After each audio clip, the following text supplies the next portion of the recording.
स्वामी वो तक संभाला।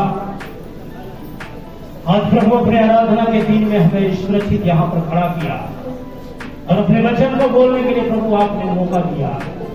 धन्यवाद करते हैं पिता, आपका वचन हमारे हृदय से निकल के पवित्र आत्मा आपकी आत्मा के अगुवाई से निकल के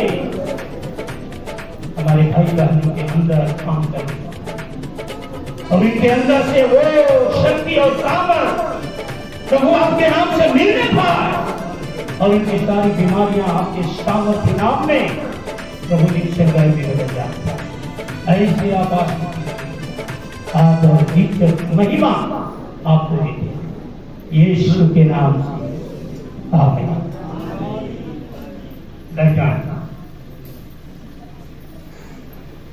लगातार वचन को सीखते आप आ रहे हैं और प्रभु का धन्यवाद है कि प्रभु हमें भी आपके वचन को आपको सुनाने के लायक बना करके खड़ा किया और आज भी परमेश्वर हमारे ऊपर अनुग्रह करके अपने इस मंच पर लाया, इस जगह पर लाया।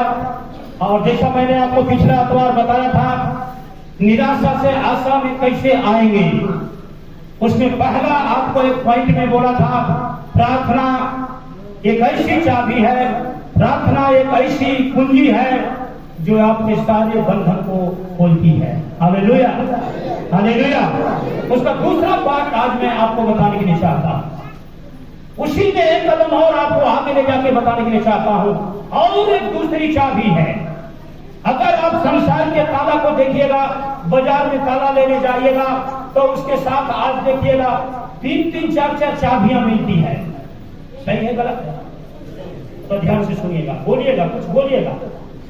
अगर बाजार में ताला लेने जाते हैं, उस ताला की चाबी पहले के समय में एक ही चाबी मिलता था, लेकिन आज के समय में जाएंगे तो 3-3, 4-4 चाबियां एक ताला के साथ मिलती है। एक मास्टर चाबी होती है, एक साधारण चाबी होती है, उसका कई जोड़ा होता है। उसी तरह प्रार्थना पहला चाबी है जो आपके सारे बंधन को खोलती है। दूसरा, और इसी का दूसरा पॉइंट मैं आपको बताने के लिए चाहता हूं, उस संदेश का दूसरा पार्ट उपवास। क्या? उपवास, व्रत रहना, उपवास रहना, उपवास करना, क्योंकि बाइबल बताती है, मरकुस रचित सुसमाचार उस वचन को जरा पढ़ लीजिएगा, 9:29 पद को जरा पढ़िएगा जल्दी से, जिनको मिल जाए जल्दी से जो है उस वचन को पढ़े। मरकुस, उसने उनसे कहा, सुनिएगा, यीशु मसीह ने जो भीड़ उनके पास जो जुटी हुई थी, जो भीड़ उनके पास एकत्रित थी, जो भीड़ उनके पास जो है उनके ऊपर गिरने वाली थी, गिर रही थी।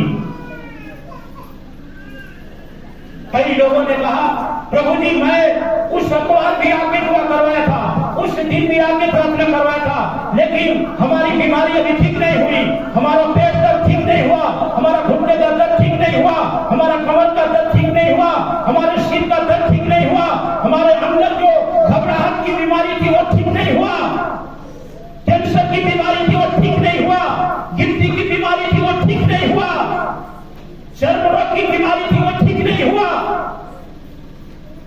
कई लोगों ने यीशु मसीह के पास आकर कंप्लेंट किया,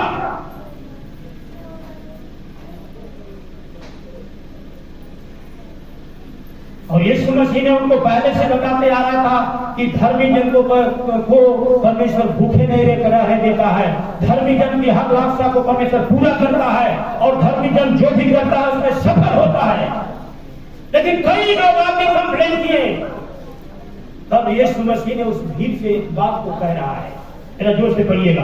हाँ, उसने उनसे कहा, उसने उनसे कहा, भीड़ जो थी, समूह जो था उनके सामने, जनता जो थी उनके सामने, बीमार लोग जो थे उनके सामने, उनसे उस लोगों से यीशु मसीह ने कहा, यीशु ने उनसे कहा, ये जाति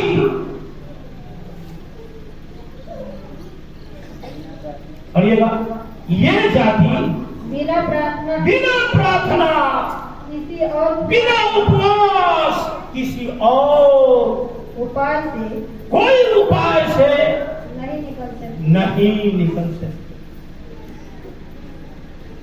ये जाति कौन जाति? हरी भोरी चमार तेरी दुसार पुनिहार पंडित, ये जाति नहीं। कौन जाति कह रहा है? ये बीमारी की जाति, ये चिंता की जाति, ये दर्द की जाति, ये भूत प्रेत की जाति, ये दुष्ट आत्मा की जाति बिना प्रार्थना और उपवास किए बिना जाने वाली ये दूसरी चाबी है। पहली चाबी प्रार्थना, दूसरी चाबी उपवास। ये बिना उपवास की कभी भी जाने वाली नहीं। लेकिन जरा ध्यान से सुनिएगा, हमें उपवास कैसे करना है, कब करना है, क्यों करना है, इसको जानना पड़ेगा। आप खाली खाली उपवास करते रहोगे, उससे कुछ होने वाला नहीं है। हवा में लाठी मारते रहोगे, किसी को चोट लगेगा? नहीं लगेगा। आपको पहले जानना पड़ेगा, आपको पहले समझना पड़ेगा, आपको पहले मालूम करना पड़ेगा कि ये जाति क्या बिना प्रार्थना की जाति नहीं। कभी कभी हम लोग जाति गाड़ी जाती है ना?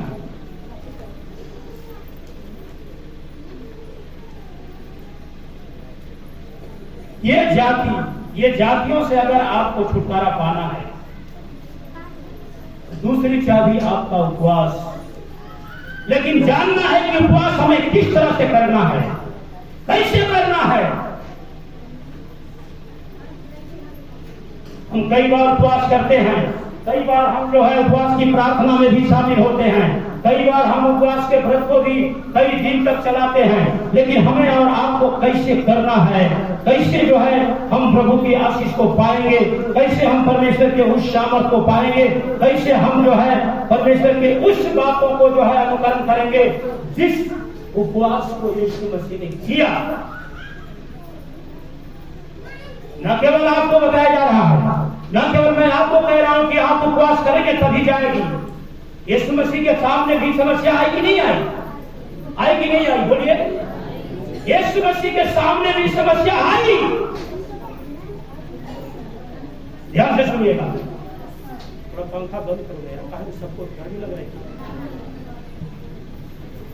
यीशु मसीह के सामने भी समस्या आई। 40 दिन तक यीशु मसीह ने उपवास किया। थोड़ा ध्यान से सुनिएगा मेरी बात को। यीशु मसीह कितना दिन उपवास किए? 40 दिन यीशु मसीह ने उपवास किया। आप सोचेंगे हम भी 40 दिन प्रार्थना करेंगे, उपवास करेंगे, शैतान भाग जाएगा। लेकिन याद रखो, जैसे ही प्रार्थना आप शुरू करोगे, 1 दिन 2 दिन 3 दिन 4 दिन 5 दिन होता है। एक दिन का भी अगर उपवास प्रार्थना करते हो, समय याद रखना, धीरे धीरे आपका जैसा टाइम बढ़ते जाता है, शैतान भी आपके पीछे धीरे धीरे सटते आता है। कोई जाता नहीं है। मैं फिर आपको कहने के लिए चाहता हूं कि शैतान कहीं और जगह में नहीं जाता है। शैतान आपके सामने हमेशा जो है चक्कर लगाते रहता है। यीशु मसीह ने 40 दिन तक उपवास किया, शैतान आ गया कि नहीं आ गया? और उसने कहा कि अगर तू परमेश्वर का पुत्र है तो इस पत्थर से बोल दे कि रोटी बन जाए। हाँ, शैतान सामने। इसलिए आप भी अगर उपवास प्रार्थना करोगे, उपवास में रहोगे, आपके सामने भी शैतान आके खड़ा होगा, लेकिन यीशु के जैसा बनना पड़ेगा। ऊंचे पर ले गया, वहां से कहा घूम के दिखाओ। लेकिन सारी बातों में यीशु मसीह सही रहा। आखिरी समय जब आया, 40 दिन पूरा हुआ, तो उसने कहा, ऐ शैतान मेरे सामने से भाग गया। हालेलुया। ऐसा उपवास करना है आपको। ऐसा व्रत रखना है आपको कि जब हमारे उपवास का आखिरी समय आए, हमारे उपवास का आखिरी समय आए, पढ़िएगा वचन में मध्य विश्व समाचार, मध्य विश्व समाचार पढ़िएगा 4 अध्याय और 4 पद को जरा पढ़िएगा, 4 पद से जरा पढ़िएगा। जैसा बोला जाए तुरंत वचन को निकाल यीशु ने उत्तर दिया, यीशु ने उत्तर दिया, लिखा है मनुष्य केवल रोटी से नहीं। देखिए, इसका मतलब कि जब यीशु मसीह उपवास करने लगे तो उनको भी भूख लगा। आप उपवास करेंगे तो आपको भी भूख लगेगा कि नहीं लगेगा? ये कौन भूख को लाता है? भूख को कौन लाता है? बोलिए, इस भूख को कौन ला रहा है? शैतान। शरीर है हमारा और आपका मिट्टी का, भूख तो लगेगा ही, लेकिन लगना नहीं चाहिए था क्योंकि आपने व्रत में था, लेकिन शत्रु आपके बगल में खड़ा है और वो भूख को भेज रहा है, इसके पेट में जाओ, इसके पेट में जाओ, इसके पेट में जाओ, और इसका पेट में एकदम खाली कर दो, पेट में दर्द हो जाएगा, कहेगा खाने भी न जाएगा, लग रहा है कि अब क्या खाने लगा। अब हम क्या करेंगे? चलिए 2 दिन हो गया ना, खत्म करो, चलो कुछ चाय पानी पी लो। हालेलुया। उपवास प्रार्थना में आपको तकलीफ होगी, लेकिन उसके लिए आपको करना क्या पड़ेगा? इसमें मैं 3 बात को बोलने के लिए चाहता हूं। इस 3 बात के साथ जब तक आप और हम नहीं रहेंगे, तब तक हमारा और आपका उपवास प्रार्थना ग्रहण होने लायक नहीं रहेगा।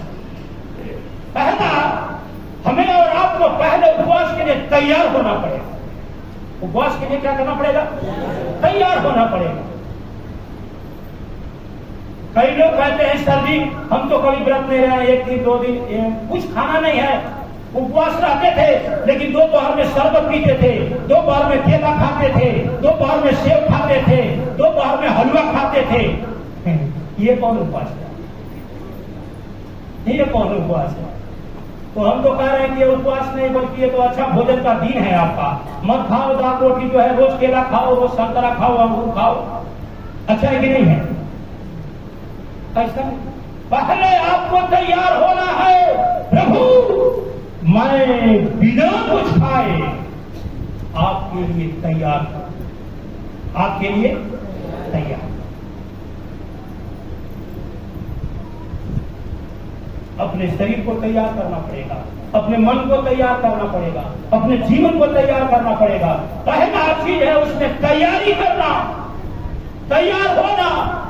दूसरा चीज विश्वास करना, क्योंकि बाइबल बतलाती है कि परमेश्वर को बिना विश्वास किए परमेश्वर को प्रसन्न करना अनहोना है। बिना विश्वास किए। और ये वचन लिखा है याकूब की पत्री में, इब्रानियों की पत्री उसका 11 और 6 पद को जरा पढ़िएगा। हमें और आपको तैयार होना पड़ेगा। दूसरा, विश्वास करना पड़ेगा कि मैं जिस प्रभु के साथ हूं वो हमारे हर कामों को करने का पावर रखता है। हालेलुया। चाहे वो बीमारी हो, चाहे वो परेशानी हो, चाहे वो गरीबी हो, चाहे वो समस्या हो, चाहे वो प्रेतवंश का हो, चाहे वो इस दुनिया का रोग हो, इन सारे चीजों पर विजय पाने वाला यीशु मसीह के साथ हम हैं, ये विश्वास करना पड़ेगा। इसलिए लिखा है, पढ़िएगा इब्रानियों उसका 11 और 6। और विश्वास बिना उसे प्रसन्न करना, यीशु मसीह को प्रसन्न करना, परमेश्वर पिता को प्रसन्न करना होना है। क्या लिखा है? विश्वास बिना कभी भी उसको खुश नहीं कर सकते हैं। अगर आप उपवास कर रहे हैं, विश्वास नहीं है, तो आपका उपवास प्रार्थना क्या हो रहा है? बेकार हो रहा है, बेकार हो रहा है। इसलिए आपको तैयार होना पड़ेगा। दूसरा, विश्वास करना पड़ेगा। और तीसरा, उपवास जब करेंगे तो आपको कठिन बात है, दुख उठाना पड़ेगा। क्या करना पड़ेगा? दुख उठाना पड़ेगा। 1 दिन 2 दिन हो गया, शरीर खाना मांग रहा है, पेट में थोड़ा खड़बड़ी हो रहा है, गला चटपटा रहा है, 3 दिन उपवास में रह गए सर। दुख उठाना पड़ेगा, चलना पड़ेगा, तकलीफ उठाना पड़ेगा। इसलिए याकूब की पत्री में कहता है, दुखी हो, रो, शोक करो। याकूब 4:8 में कहता है, 8-9 में, दुखी हो। बिना दुख के साथ उपवास आप अगर कर रहे हैं, उपवास में रह गए हैं, दिन भर काम कर रहे हैं, ये उपवास अच्छा? दुखी हो, उपवास हो तो कभी प्रार्थना करो, कभी आंसू बहाओ, कभी घुटना में रहो, कभी वचन को पढ़ो, कभी आराधना करो। भूख लगेगा, शरीर कमजोर होगा कि नहीं होगा? दुख उठाओ। 3 बार उपवास में है, तैयार होना, विश्वास करना, दुख उठाना। अगर इस तरह की बात यीशु मसीह के जीवन में हम लोग देखते हैं, पढ़िएगा, मत्ती को खोल लीजिएगा, उसका 4 अध्याय का पढ़िएगा। मैं आपको बताने के लिए चाहता हूं, कितना बड़ा दुख सहा, लेकिन फिर भी कितना बड़ा विश्वास के साथ यीशु मसीह उसमें टिका रहा, कितना बड़ा हिम्मत के साथ उसने डटा रहा, उस शैतान से लड़ा और आखिर में विजय को प्राप्त किया। आज हमारे और आपके लिए नमूना है। पढ़िएगा 4:4 से। यीशु ने उत्तर दिया, यीशु मसीह को भी थोड़ा सा भूख लगा, शैतान उसके सामने था।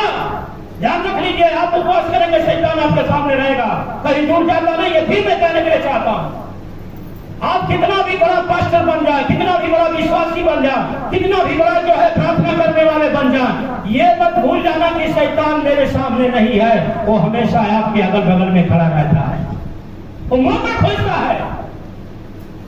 कब मौका मिले कि मैं इसको फाड़ डालूं। 10 साल का विश्वासी हो गए, अच्छा बाइबल पढ़ रहे हैं, अच्छा प्रार्थना कर रहे हैं, अब हमको शैतान कुछ करने वाला नहीं है, ऐसा मत सोचिए। एक पल शैतान आपके बगल में चक्कर मार रहा है कि कब आपकी जिंदगी में सुखी जगह मिले, कब आपके जीवन में सुखी जगह हो जाए, कब आपके परिवार के जीवन में सुखी जगह हो जाए, कब आपके बाल बच्चों के जीवन में सुखी जगह हो जाए। लेकिन अगर उस सुखी जगह को पीड़ापन में करना है तो हमें तैयार होना पड़ेगा, विश्वास करना पड़ेगा। जब यीशु मसीह को भूख लगा, शैतान को मालूम हो गया, कहा नहीं यीशु मसीह, लेकिन शैतान को मालूम हो गया, भूख लग गया, भूख लग गया। तो सुनो ना, इस पत्थर से बोल दो, तुम तो प्रभु का बेटा है ना, तुम तो जो कहते हो जाता है, तो क्या जरूरत है चूल्हा गैस का, तावा का, आटा का, रोटी का, चावल का? इस पत्थर से बोल दो, रोटी बन जाएगा, थोड़ा हम भी खा लेंगे और थोड़ा तुम भी खा लेना। हालेलुया, बोलिए प्रभु यीशु मसीह की। लेकिन यीशु ने क्या कहा? उपवास है। पढ़िएगा, यीशु ने क्या कहा? यीशु ने उत्तर दिया, यीशु मसीह ने शैतान को उत्तर दिया, लिखा है, लिखा है, मनुष्य केवल रोटी ही से नहीं। सुनो, तुम्हारा जो काम है चक्कर मार रहे हो, चक्कर मारते रहो, उससे हमको लेना देना। लेकिन याद रख कि मनुष्य केवल रोटी से ही नहीं, अगर परमेश्वर के वचन को रात दिन ध्यान में लगा के रखेगा तो कहता है कि उस रोटी से भी ताकत उस आदमी के जीवन में आ जाएगा। बोलिए यीशु मसीह की। मनुष्य केवल रोटी से ही नहीं, परंतु हर एक वचन से जो परमेश्वर की ओर से है, जो परमेश्वर के मुख से निकलता है, जीवित रहेगा। वो उस रोटी से, उस वचन की रोटी से जीवित रहेगा, जीवित रहेगा, जीवित रहेगा। आप उपवास करोगे तो आपको भी भूख लगेगा। समझ लेना, भूख शैतान ला रहा है, लेकिन आप भूख को बोलना और शैतान को बोलना है, भूख लाने वाला शैतान। तुम्हें मालूम होना चाहिए कि केवल रोटी से ही नहीं, परंतु मैं वचन को खोल चुका हूँ, बाइबल को खोल चुका हूँ, और जब खोलिएगा तो उसका घबराहट शुरू हो जाएगा। और जब वचन पढ़ना शुरू करिएगा तो उसके घुटने में दर्द बढ़ेगा और दर्द बढ़ते बढ़ते गिर जाएगा, इसलिए आपका पीछा करना छोड़ देगा। बोलिए प्रभु यीशु मसीह की। दुख होगा, तकलीफ होगा। यीशु मसीह ने दुख उठाया, लेकिन आखिरी दिन 40 दिन के बाद, 40 दिन जब पूरा हुआ, 40 दिन जब पूरा हुआ तो पढ़िएगा, एक वचन बहुत सुंदर ढंग से लिखा है उसी में।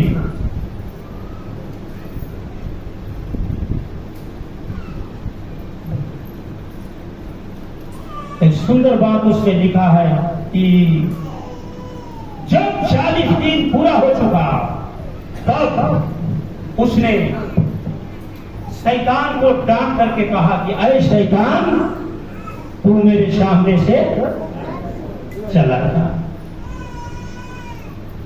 और पढ़िएगा उसका उस पद को पढ़िएगा, 10 पद को जरा पढ़िएगा, मत्ती का 4 का 10 को पढ़िएगा। तब यीशु ने उसे कहा, अरे शैतान, क्या हो जाए? ताकत आ गई यीशु के साथ। 40 दिन जब हो गया, एक नई शक्ति आ गई, एक नया ताकत आ गया। रोज उसके सामने चलता था, फिरता था, लेकिन वो ताकत नहीं आई थी, इसलिए भगाया नहीं। लेकिन आखिरी जब समय आ गया, कभी कभी आप फिल्म को देखिए, आप अगर शुरू में ही फिल्म को देख के छोड़ दीजिएगा तो कुछ मजा आने वाला नहीं है। आखिरी उसका देखो, आखिरी उसका देखो, आखिरी में रिजल्ट क्या हो रहा है। एक लड़का है, उसके परिवार को लोगों ने मार दिया, उसको भी मारने के लिए खोज रहा है, लेकिन वो जो है कहीं चला गया। कुछ दिन के बाद में आया, बंदूक लेके आया, लाठी लेके आया, उस परिवार को पूरा मार गिराया, उसके सारे संपत्ति को ले लिया, हीरो बन गया। ये देखो कि वो हीरो कैसे बना। ये मत देखो कि उसको मारा जा रहा है, उसको बांधा जा रहा है, मत देखो। लेकिन ये देखो कि वो लड़का आखिर में हीरो कैसे बना।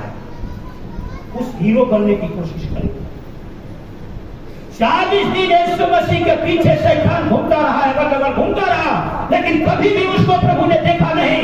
लेकिन जब आखिरी ताकत आई, आखिरी समय आया, तो यीशु ने कहा, ऐ शैतान, पढ़िएगा।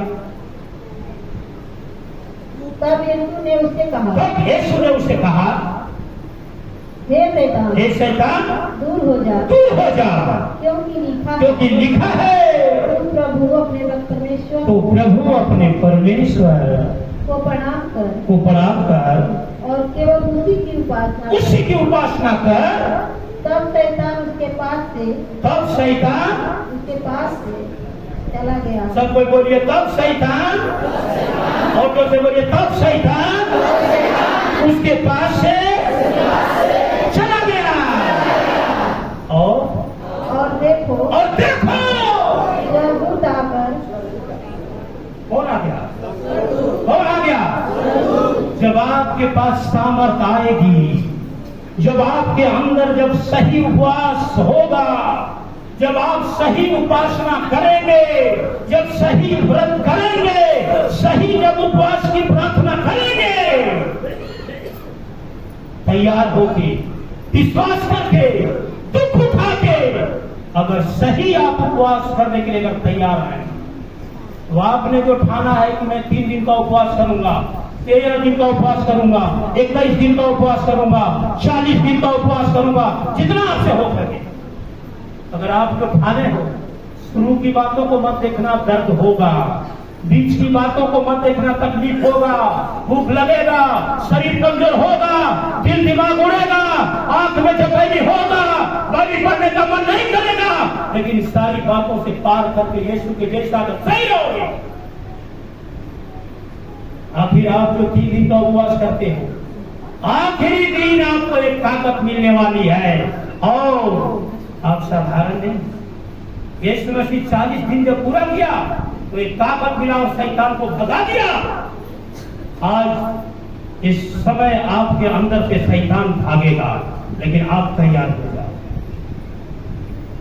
शैतान को कहा कि ऐ शैतान मेरे नजरों के सामने से चला जा। तब स्वर्ग से स्वर्गदूत आया, उसकी सेवा करने लगी। किसकी? किसका सेवा करने लगा? पत्नी है क्या? भाई है क्या? नौकर है क्या? नौकर है? कौन है? कौन है? जो जोर से बोलो कौन है? और जोर से बोलो कौन है? यीशु मसीह नहीं है। यीशु मसीह का सेवा करने के लिए एक आदमी आया है। कौन है वो? स्वर्गदूत। बगल वाला से हाथ मिला के बोलिए, सुनिए। तो जोर से बोलो ना, खाना वाना खाए कि नहीं खाए? तो जोर से बोलो सब कुछ सुनिए। अगर शैतान को भगाना है, बीमारी को भगाना है, स्वर्गदूत की सेवा कराना है, तैयार हो जाओ, विश्वास कर लो, दुख उठाओ, उपवास करो। ये जाति तुम्हारा घर छोड़ के भाग जाएगा। ताली बजा के परमेश्वर का धन्यवाद करो।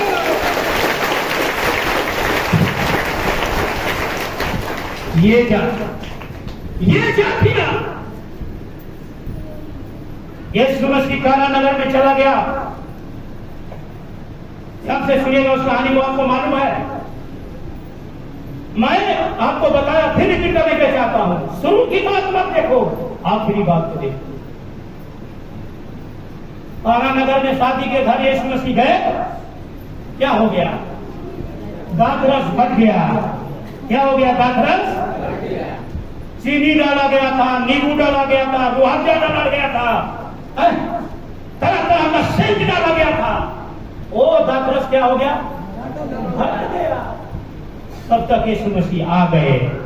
शुरू में यीशु मसीह आके नहीं बोला था, ए घर वाले चीनी मत लाना, मैं आऊंगा और तेरे घर में जूस बना दूंगा, ऐसा बोला नहीं। वो अपनी तैयारी किया था। दाखरस फट गया। यीशु मसीह तब तक आ गए। लोग कहने लगे, सर रात का समय है, दुकान बंद हो गया, पैसा नहीं है, कोई व्यवस्था नहीं है, अभी बहुत से लोग पानी नहीं पिए हैं। इसने क्या कहा? इन मटकों में पानी भर दो।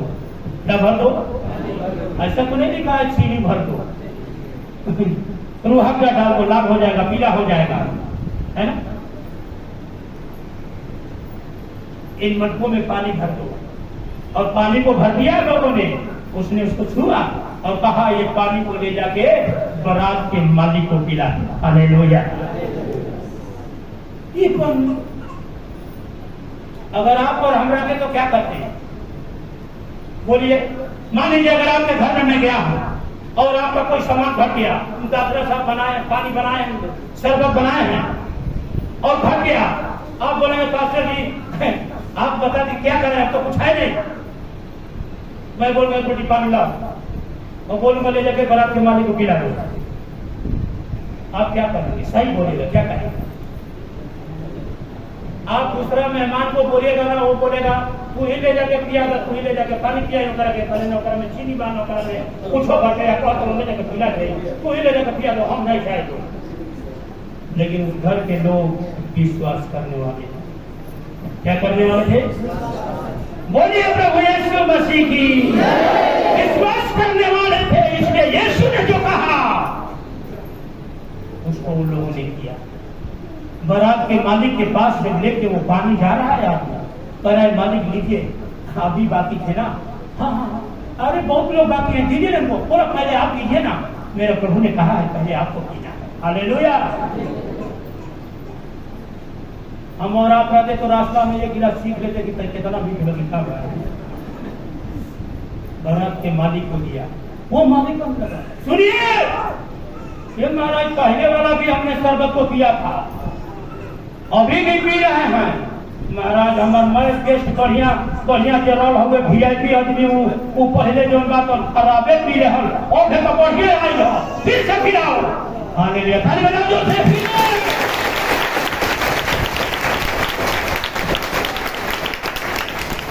अंत का इंतजार करो। आखिरी रोल क्या है? आखिरी में अच्छा दाखरस मिला। आखिरी में अच्छा दाखरस मिला। मेरे प्रियो, ये उपवास हमारे जीवन को सजाता है। दुख होगा, तकलीफ होगा, कष्ट आएगा, लेकिन आपको उसमें तैयार होना, उसमें तैयार होना पड़ेगा। उस अंदर एक और बात है, जब आपको तकलीफ होगा, उपवास जब करेंगे तो आपको तकलीफ होगा।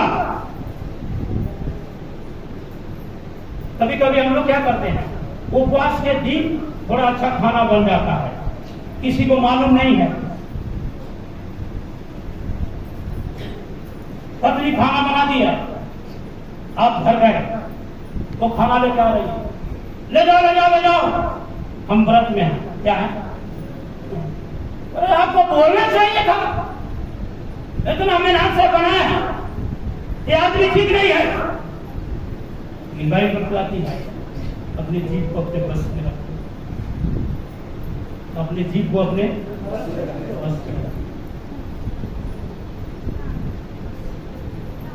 पत्नी तो वो बोल देती है, लेकिन कभी कभी ठीक है, वो लेके चली जाती है, खाना वाना खा लिए, 1 घंटा के बाद पत्नी आती है, क्या जी आपके लिए क्या कुछ चाहिए? चुप रहो, तुमको आज ही सुंदर खाना बनाना था, तुमको मालूम नहीं था तुम पास है।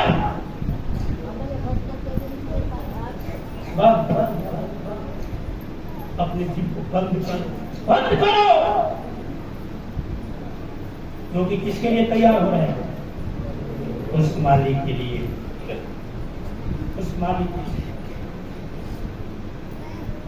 आपको मैं ये नहीं कह रहा कि आप 40 दिन उपवास करो, थोड़ा सा सीखो, धीरे धीरे 1 दिन का उपवास रखो, लेकिन सुबह का आप इंतजार मत करना। सुबह में कुछ तकलीफ होगी, दोपहर में भी कुछ तकलीफ होगी, 10 बजे खाना खाने का टाइम है, उस समय पेट मांगेगा, शैतान बगल में है, उस समय पेट को थोड़ा सा खड़बड़ाएगा,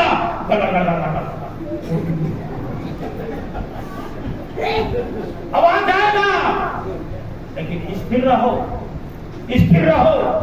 शाम तक 1 दिन का उपवास रखे हो, सुबह से कल सुबह का, कल सुबह याद रखना, जब सो के जगोगे पवित्र आत्मा इतनी बड़ी सामर्थ देगी कि ईश्वर की सेवा करेगा। बोलिए प्रभु यीशु मसीह की।